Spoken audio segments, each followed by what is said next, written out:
আসসালামু আলাইকুম।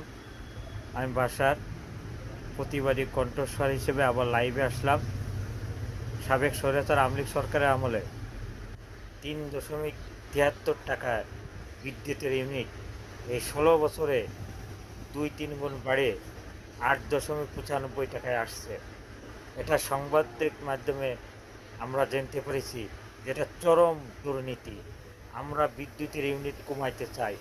আমরা বিদ্যুৎকে এই অন্তর্বর্তীকালীন সরকার বিদ্যুতের ইউনিট কমিয়ে সাবেক অবস্থায় নিয়ে যাবে, সেই দাবি জোর দাবি আমরা জানাই। সরকার স্বৈরাচার আওয়ামী লীগ সরকারের সমস্ত সেক্টরে চরম দুর্নীতি হয়েছে, বিদ্যুৎ সেক্টরটা তার অন্যতম। কী কারণে একটা বিদ্যুতের ইউনিট কয়েক মাসে কয়েক বছরের ভিতর ২-৩ দফা বেড়ে যায়, এটা স্বৈরাচার আওয়ামী লীগ সরকারের। আমরা অন্তর্বর্তী সরকারের কাছে দাবি জানাই বিদ্যুতের ইউনিট কমানো